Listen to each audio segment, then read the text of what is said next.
જય Hind my dear students. આજે આપણે ધોરણ 12 સાયન્સમાં ચેપ્ટર નંબર 1 વિદ્યુતભાર અને ક્ષેત્ર, જેમાં ગુજકેટ અને નીટનો આપણે વિડિયો લેક્ચર નંબર 4 ની અંદર આપણે કુલમ્બનો નિયમ જે ઓલરેડી આપણે સારાંશ સ્વરૂપે જોઈ ગયા હતા, તેમ છતાં ફરી હું તમને એને યાદ કરાવી દઉં કે બે બિંદુવત સ્થિર વિદ્યુતભારો વચ્ચે બે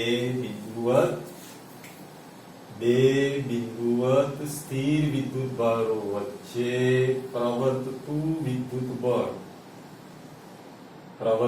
વિદ્યુતબળ તે બે વિદ્યુતભારો વચ્ચેના અંતરના વર્ગના વ્યસ્ત પ્રમાણમાં અને તે બે વિદ્યુતભારોના મૂલ્યના ગુણાકારના સમપ્રમાણમાં હોય છે.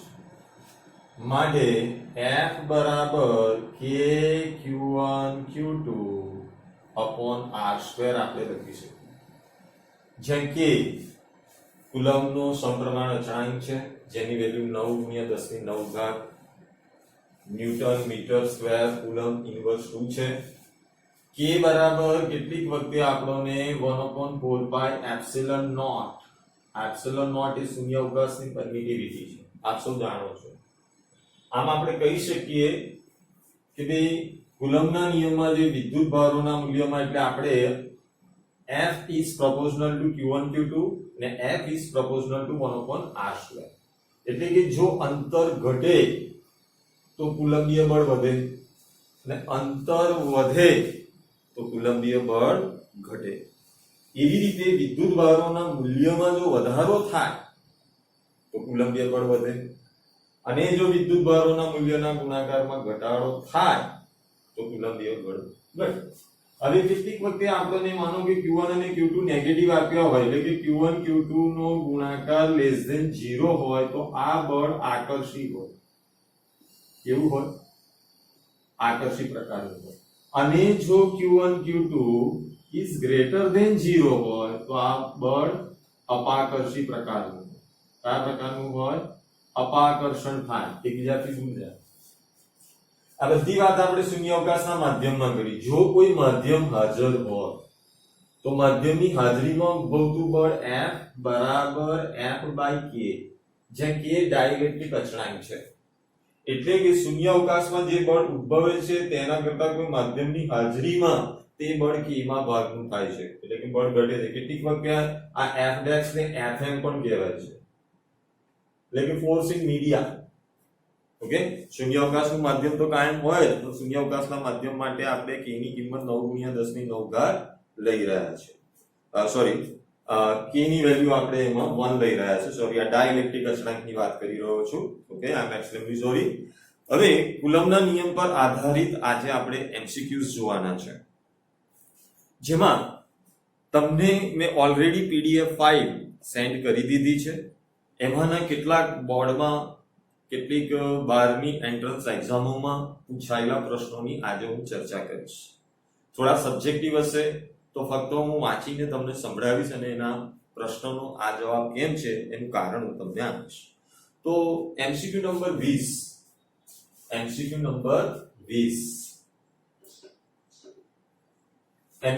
20 ની અંદર હું એનો પ્રોબ્લેમ વાંચું છું કે વિદ્યુત ભારો વચ્ચે લાગતું વિદ્યુત બળ ખાલી જગ્યાના નિયમ પરથી મળે છે. બહુ સરળ પ્રશ્ન પૂછ્યો.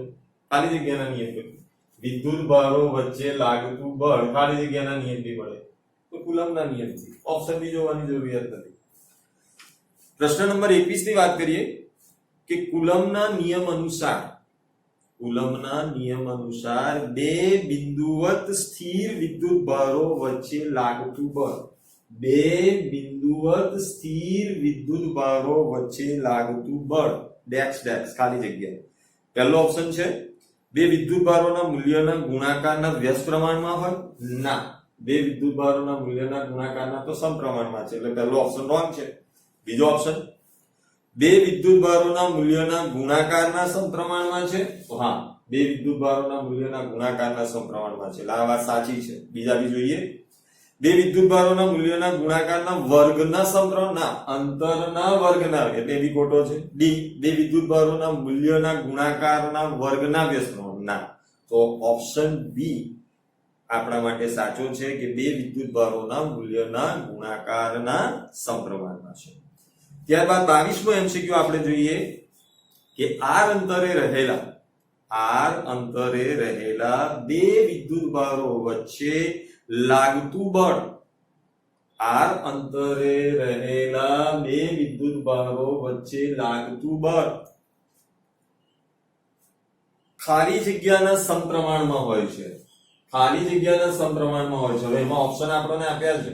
પ્રશ્ન નંબર 22 ની અંદર આપણને ઓપ્શન આપ્યો છે. Option A r⁻⁻1, option B r², option C છે r⁻², અને ઓપ્શન ડી આપણને આપ્યો છે r. તો હવે સમપ્રમાણ કે છે. હવે આપણે તો એવું સમજીએ કે વિદ્યુતભાર સમપ્રમાણ, પણ જો આપણે આને સાદુરૂપ આપી દઈએ તો આ છેદમાં છે f is proportional to 1/r² છે.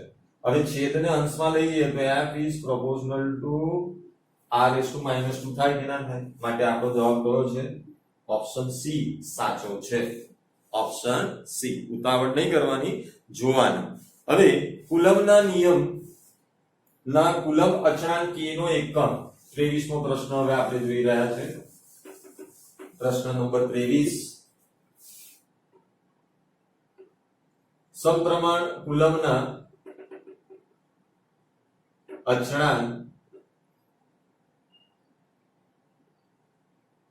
k નો એકમ. હવે એનો એકમ આપણે નક્કી કરવો હોય તો આપણે આ સૂત્રનો ઉપયોગ કરીએ. F = k q1 q2 r². માટે k બરાબર શું થશે? F r² q1 q2. હવે આપણે જાણીએ છીએ બળનો એકમ શું છે? યાદ હશે, બળનો એકમ ન્યૂટન છે. ચલો અંતર r અંતર છે ને, અંતર શામાં મપાય? કિલોગ્રામમાં? સેકન્ડમાં? ના, અંતર મીટરમાં મપાય એટલે મીટર સ્ક્વેર. ચલો વિદ્યુતભાર શામાં મપાય? એમ્પિયરમાં મપાય? ના, વિદ્યુતભાર કુલમ્બમાં મપાય. તો બંને વિદ્યુતભારો છે એટલે કુલમ્બ સ્ક્વેર. માટે હવે આપણે એનું સાદુરૂપ આપીએ તો newton metre square coulomb inverse 2. શું આપણને આવો કોઈ ઓપ્શન આપ્યો છે? તો જવાબ છે બી માં આવો ઓપ્શન છે. Answer B. તો આમાં B newton metre square coulomb inverse 2 આપણને આપ્યો છે. ઓકે. તો MCQ નંબર 23 ની અંદર કુલમ્બ અચળાંક k નો એકમ આપણને પૂછ્યો છે. હવે આના પરથી આપણે શૂન્યાવકાશની પરમિટિવિટી નો પણ બનાવી શકીએ. વધારામાં હું કહેતો હતો કે શૂન્યાવકાશની પરમિટિવિટી નો એકમ પૂછી દે તો આ એકમ કરતા કેવો થઈ જશે? ઉલટો થઈ જશે. શૂન્યાવકાશની પરમિટિવિટી નો એકમ, તો પરમિટિવિટી નો એકમ આના કરતા ઇન્વર્સ, એટલે ન્યૂટન ઇન્વર્સ, મીટર ઇન્વર્સ 2 અને કુલમ્બ સ્ક્વેર. આ પણ યાદ રાખો. પારિમાણિક સૂત્ર પણ આપણને આમાં પૂછી શકે. તો પારિમાણિક સૂત્ર પણ આપણે યાદ રાખવા પડે. ઓકે. તો આ તો આપણે MCQ નંબર 23. હવે આપણે જોઈશું MCQ number 24. MCQ number 24. Okay. તો MCQ નંબર 24 ની અંદર આપણે જોઈએ રકમ બે બિંદુવત વિદ્યુત ભારોને એકબીજાથી અમુક અંતરે ગોઠવતા તેમની વચ્ચે લાગતું વિદ્યુત બળ ફાઈ છે. માનો કે આપણે Q1 અને Q2 બે વિદ્યુત ભારોને આ જેટલા અંતરે ગોઠવ્યા અને એ વખતે લાગતું બળ જે છે એ કેટલું છે? ફાઈ છે. જો બે વિદ્યુત ભારો વચ્ચેનું અંતર અડધું કરવામાં આવે, હવે પહેલા કરતા અંતર કેવું કરી દીધું? અડધું કરવામાં આવે તો તેમની વચ્ચે લાગતું વિદ્યુત બળ ખાલી જગ્યા હશે. તો પહેલા આપણે જોઈ લઈએ કે બે વિદ્યુત ભારો અનુક્રમે માનો કે Q1 અને Q2 છે અને તેમના વચ્ચેનું અંતર r છે. હવે કુલમ્બના નિયમ અનુસાર આપણે શું લખી શકીએ? F = k q1 q2 r². અને આ બળનું મૂલ્ય આપણને કેટલું આપી દીધું છે 5. હવે શું કહે છે કે આ બે વિદ્યુતભારો વચ્ચેનું અંતર, વિદ્યુતભારોની જોડ બદલવાની નથી, તેમના વચ્ચેનું અંતર આપણે અડધું કરી રહ્યા છે. એટલે કે માનો કે આપણે આ રીતે નજીક નજીક લઈ આવ્યા, તો આ વિદ્યુતભાર Q1 જ છે, આ વિદ્યુતભાર Q2 છે, પણ હવે અંતર કેટલું કરી દીધું R/2. તો હવે આ લાગતું બળ F' બરાબર શું થઈ જશે? તો F' બરાબર KQ1 Q2 અપોન તેમના વચ્ચેનું અંતર R/2 નો વર્ગ. હવે R/2 નો વર્ગ કરીશું એટલે આ 2 નો વર્ગ 4 થશે, છેદનો છેદ અંશમાં જતો રહેશે, એટલે હવે આપણને શું મળશે? KQ1 Q2 upon R². પણ KQ1 Q2 બરાબર તો F છે અને F બરાબર આપણને વેલ્યુ કેટલી આપી દીધી છે? 5. માટે હવે બળ F' બરાબર શું મળી ગયું આપણને? 4 5. કેટલા મળ્યા? 4 5. તો આપણને ઓપ્શન જે આપ્યા છે એ ઓપ્શનમાં ડી જવાબ છે. તો F' બરાબર કેટલા થઈ જશે? 4 5. તો મેં અગાઉ બી તમને કીધું હતું કે અંતર ઘટશે તો કુલંબીય બળ વધશે. તો જો અહીંયા અંતર આપણે અડધું કર્યું ત્યારે કુલંબીય બળ 4 ગણું થઈ ગયું. પહેલા કેટલું હતું? 5 હતું, એની જગ્યાએ કેટલું થઈ ગયું? 4 5 થઈ ગયું. તો આ ખાસ યાદ રાખજો. ઓકે, તો આ હતો આપણો MCQ નંબર 24. હવે આપણે જોઈશું MCQ નંબર 25. જ્યાં તમને જરૂરિયાત લાગે ત્યાં પોઝ કરી લખી લેવાનું છે. ઓકે, ચલો રફ કરીએ હવે આપણે.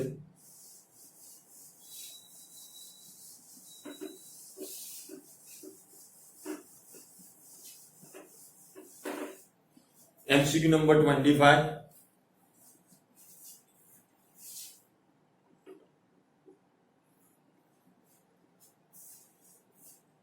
+1 માઇક્રોકુલમ અને -5 માઇક્રોકુલમના બે વિદ્યુતભાર પર લાગતા બળોનો ગુણોત્તર કેટલો?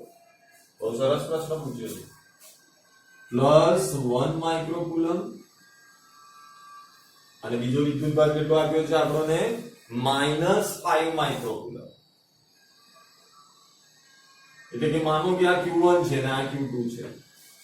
તો હવે Q1 વિદ્યુતભાર Q2 પર જે બળ લગાવે અને Q2 વિદ્યુતભાર જે Q1 પર લગાવે, તો આપણે શીખી ગયા હતા કુલમ્બના નિયમના સદિશ સ્વરૂપમાં કે ભાઈ બંને વિદ્યુતભારો એકબીજા પર બળ લગાવે, આ બળોના મૂલ્ય સરખા હોય, એ જ સમયે હોય અને પરસ્પર વિરુદ્ધ દિશાના હોય. પરિણામ સ્વરૂપે આપણે કહી શકીએ કે તેમનો ગુણોત્તર કેટલો, એવું પૂછે છે. તો તેમનો ગુણોત્તર કેટલો હોય? તો હવે આપણે આવું કહી શકીએ કે F12 જેમ F21 બરાબર 1 જેમ 1 જ થાય ને, કારણ કે બંને બળોના મૂલ્ય કેવા હોય? સરખા હોય, કારણ કે તે ન્યૂટનની ગતિના ત્રીજા નિયમનું પાલન કરે છે.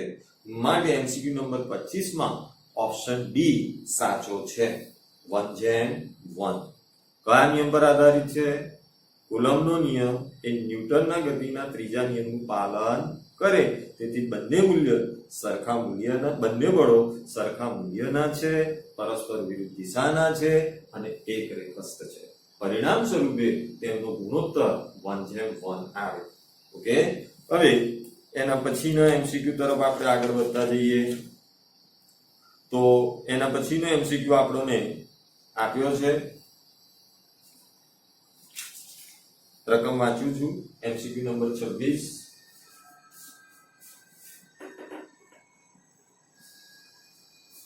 MCQ 26 +7 માઇક્રોકુલમ અને -5 માઇક્રોકુલમ વિદ્યુતભાર ધરાવતા બે ગોળાઓ એકબીજાને F બળથી આકર્ષે છે. એમ આપણે જાણીએ છીએ કે પોઝિટિવ છે ને નેગેટિવ છે, એટલે એમનો ગુણાકાર 0 થી નાનો આવશે અને એમના વચ્ચે આકર્ષણ થશે. અગાઉ મેં ટોપિકમાં સમજાવી દીધું.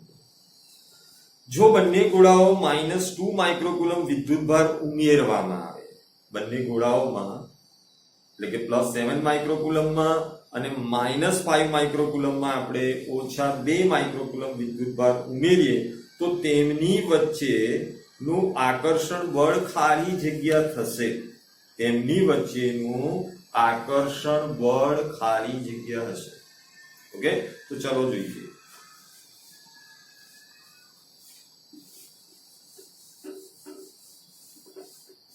MCQ 26 ની અંદર તો પહેલા Q1 વિદ્યુતભાર, તો Q1 વિદ્યુતભાર આપણને આપ્યો છે 7 માઇક્રોકુલમ. હવે એમાં -2 માઇક્રોકુલમ વિદ્યુતભાર આપણે ઉમેરવાનો છે, એટલે આ કેટલો થઈ ગયો +5 માઇક્રોકુલમ.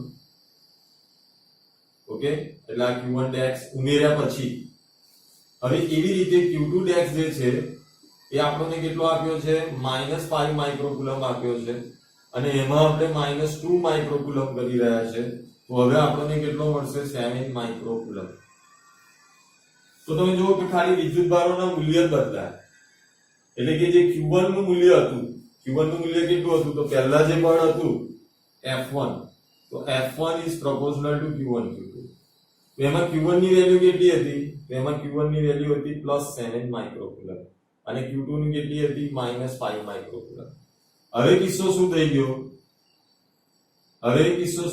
F2 ની અંદર, તો F2 માં Q1 ડેક્સ, Q2 ડેક્સ is proportional to, હવે Q1 ની વેલ્યુ કેટલી આવી, Q1 ની વેલ્યુ કેટલી થઈ ગઈ +5 અને આની કેટલી થઈ ગઈ -7. તો ગુણાકાર તો એ જ રહ્યો ને, 7 × 35 ને 7 × 35.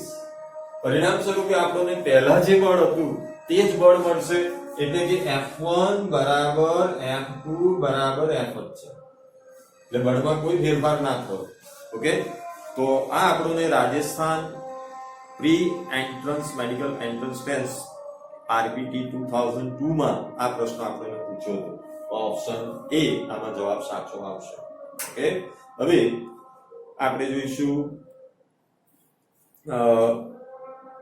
કે છે એકબીજાથી 1 એંગસ્ટ્રોમ, NSCET માં 2002 માં પૂછેલો પ્રશ્ન, એકબીજાથી 1 એંગસ્ટ્રોમ અંતરે રહેલા 2 ઇલેક્ટ્રોન વચ્ચે લાગતું કુલમ બળ ખાલી જગ્યા થશે. તો 2 ઇલેક્ટ્રોન, તેમના વચ્ચેનું અંતર આપ્યું છે R બરાબર 1 એંગસ્ટ્રોમ. ઓકે, પ્રશ્ન નંબર છે 28.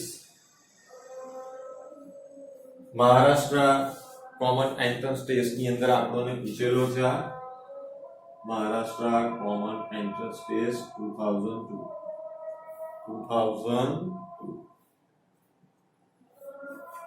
ઓકે, તેમના વચ્ચે લાગતું બળ, તો હવે આપણે અહીંયા જાણીએ છીએ કે ભાઈ F બરાબર K_Q1 Q2 upon R². K ની કિંમત કેટલી 9 × 10⁹ અને ઇલેક્ટ્રોન છે એટલે 1.6 × 1.6 × 10⁻30 1938. હવે તેમના વચ્ચેનું અંતર 1 એંગસ્ટ્રોમ છે, એંગસ્ટ્રોમ ને મીટરમાં લાવો એટલે 10⁻10 એનો હોલ સ્ક્વેર. ઓકે, એટલે 10 × 20, હવે ઉપર લઈ જાવ એટલે પ્લસ થઈ જશે 29, એટલે 9 × 1.6 29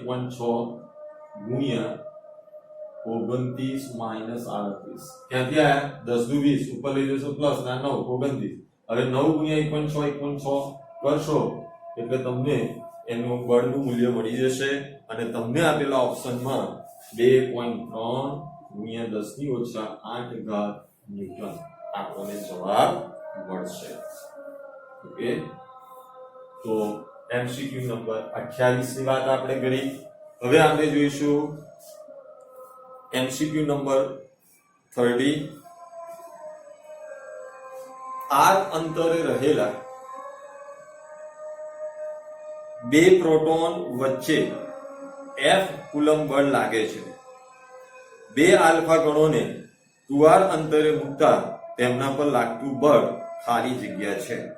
ગુજકેટ 2009 માં આ પ્રશ્ન આપણને પૂછેલો છે. ગુજકેટ 2000 પ્રશ્ન નંબર 30 ની અંદર 2009 માં જે આપણને પૂછ્યો છે એનું હવે આપણે સોલ્યુશન જોઈએ. તો પહેલા તો આપણને એ ખબર હોવી જોઈએ કે ભાઈ આલ્ફા પરનો વીજભાર કેટલો, તો આલ્ફા પરનો વીજભાર છે +2e. હવે તેમના વચ્ચેનું અંતર પહેલા r હતું, હવે કેટલું કર્યું 2r, એટલે કે નવું અંતર આપણને કેટલું મળી ગયું છે 2r. ઓકે, તો જ્યારે r અંતરે 2 પ્રોટોન હતા ત્યારે લાગતું બળ અને 2 આલ્ફા કણોને 2r અંતરે લાગતા બળનું વાત આપણે કરવાની છે. તો હવે તો બે પ્રોટોન ની વાત કરીએ તો બે પ્રોટોન માટે બળ કેટલું છે? તો પ્રોટોન માટે ke²r² થશે. હવે આપણે આલ્ફા કણ માટેની વાત કરીએ તો આલ્ફા કણ માટે હવે આપણે જાણીએ છીએ કે ભાઈ f' બરાબર k * 2e, બે આલ્ફા કણ એટલે 2e 2e. હવે તેમના વચ્ચેનું અંતર આપણે કેટલું કરી દીધું છે? 2r કરી દીધું છે. એટલે હવે આપણે એનું સાદુરૂપ આપીએ તો શું મળશે? અહીંયા 4ke² ચલો 4 4 કેન્સલ બરાબર શું મળ્યું? f. માટે f' બરાબર બી આપણને શું મળ્યું? f જ મળ્યું. એટલે કે બે પ્રોટોન કે બે આલ્ફા કણો વચ્ચે લાગતું બળ r અંતરે બે પ્રોટોનને રાખ્યા છે અને પછી 2r અંતરે આપણે બે આલ્ફા કણોને રાખ્યા, પણ તમે જોયું તો બળ તો બંનેમાં સેમ જ આવ્યું. માટે આપણો ઓપ્શન બી આમાં સાચો છે. હવે આપણે એમસીક્યુ નંબર 34 જોઈ લઈએ કે શૂન્ય અવકાશમાં બે બિંદુવત વિદ્યુત ભારો વચ્ચે લાગતું વિદ્યુત બળ F છે. K બરાબર 4 ડાઇલેક્ટ્રિક અચળાંક વાળા માધ્યમમાં આટલા જ અંતરે આ બે બિંદુવત વિદ્યુત ભારો વચ્ચે લાગતું બળ કેટલું છે? Gujarat higher secondary education board October 2013 માં આ પ્રશ્ન પૂછ્યો છે. તો આ તો માધ્યમની હાજરીમાં થઈ ગયું. તો માધ્યમની હાજરીમાં ઉદ્ભવતું બળ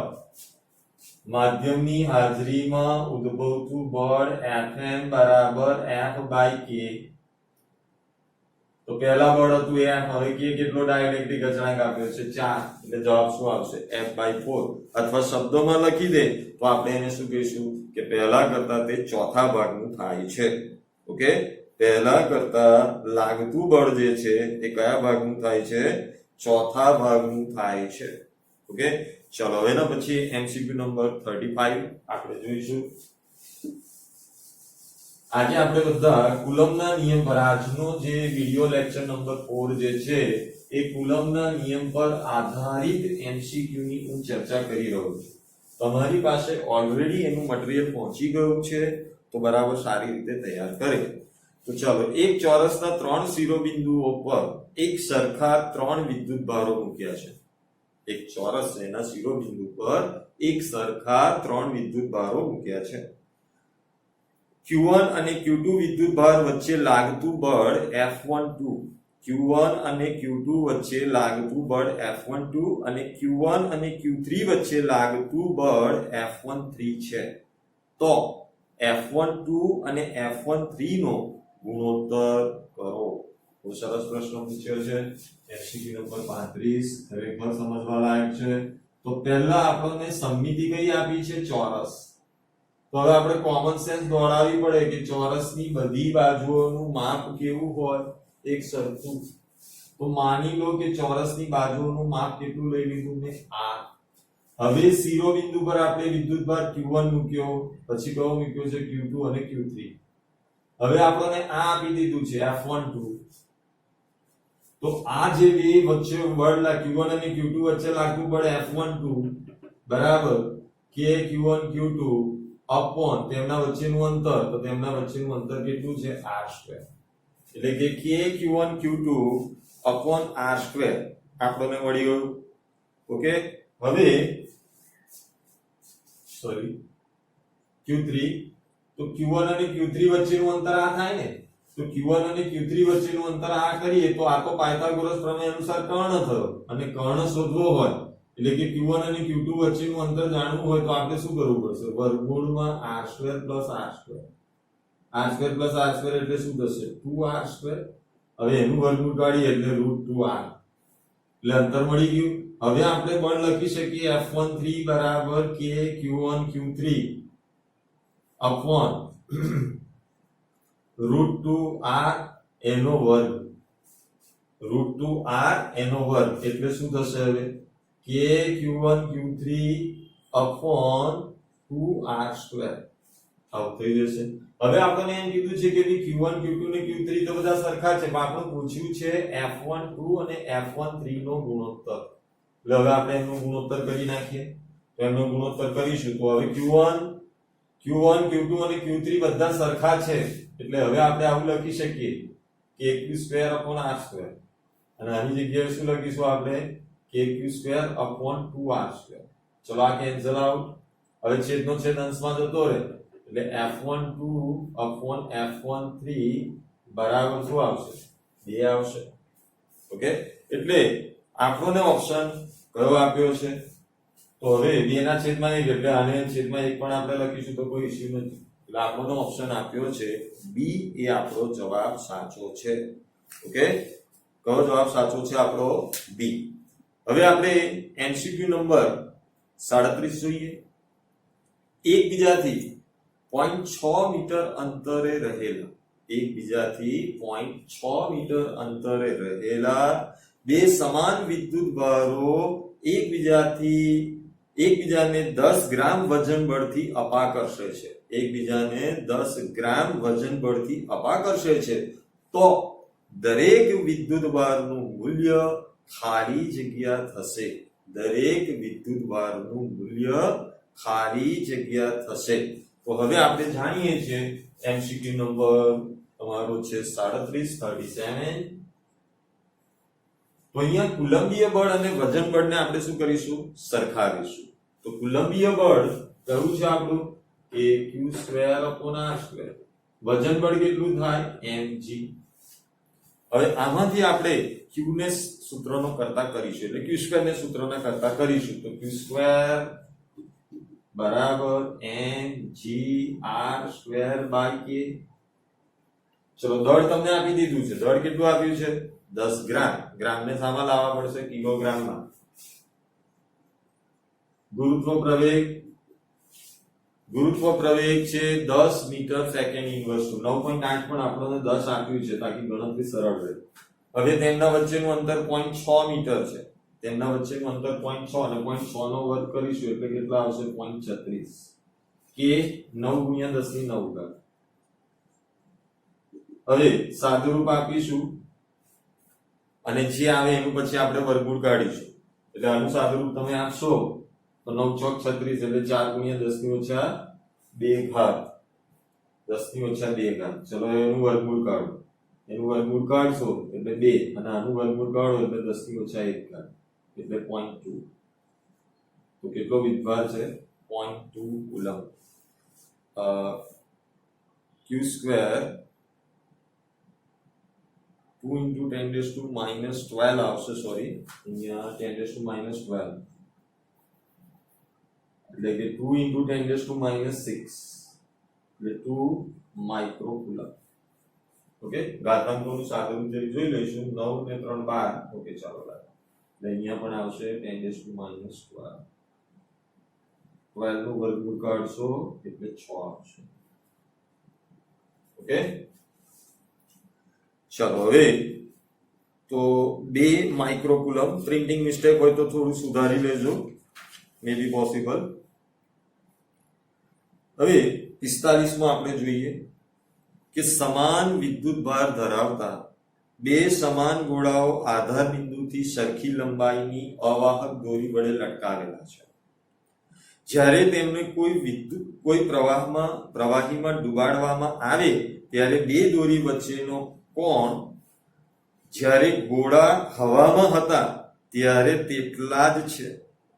ગોળાના દ્રવ્ય અને પ્રવાહીની ઘનતા અનુક્રમે 1600 કિલોગ્રામ મીટર ઇન્વર્સ 3 અને 800 કિલોગ્રામ મીટર ઇન્વર્સ 3 છે. તો પ્રવાહીનો ડાઇલેક્ટ્રિક અચળાંક શોધવો. આ ખરેખર જૂના અભ્યાસક્રમનો ઉદાહરણનો દાખલો છે, બરાબર. Gujarat higher secondary education board October 2013 માં પૂછ્યો છે, પણ આપણે એક એમસીક્યુ બેઝ પર ગણી રહ્યા છે એટલે આપણે એને સંક્ષિપ્તમાં કહીએ તો k બરાબર ρ/ρ - ρ'. આ ડાઇલેક્ટ્રિક અચળાંક અને ઘનતાનો સંબંધ ધરાવતું સૂત્ર છે. આપણે વજન બળો અને કુલંબીય બળોને સરખાવી એમનો ગુણોત્તર કરી આ પરિણામ મેળવીએ પણ એની જરૂરિયાત નથી કારણ કે આપણે એમસીક્યુઝમાં છીએ અત્યારે. તો હવે રો કેટલો આપી દીધો છે? રો આપણને આપ્યો છે 1600 અને રો ડેક્સ કેટલો આપ્યો છે? 800. એટલે 1600 - 800 કરીશું તો કેટલા રહેશે? 800. 0 0 કટ ગયા, 8 દુ 16. એટલે ડાઇલેક્ટ્રિક અચળાંક કેટલો છે? તો તે દ્રવ્યનો ડાઇલેક્ટ્રિક અચળાંક 2 છે. ખરેખર આ ડાઇલેક્ટ્રિક અચળાંક એ કેરોસીનના માધ્યમનો છે. ઓકે, તો આ રીતના એમસીક્યુઝ તમને પ્રેક્ટિસમાં આપીશ અને એ તમારે તૈયાર કરવાના છે. તો કુલમ્બના નિયમ પર આધારિત આજે આપણે એમસીક્યુની ચર્ચા કરી. હવે એની સારી રીતની મહેનત કરજો અને પોતાની તબિયત સંભાળજો. Take care. બાય.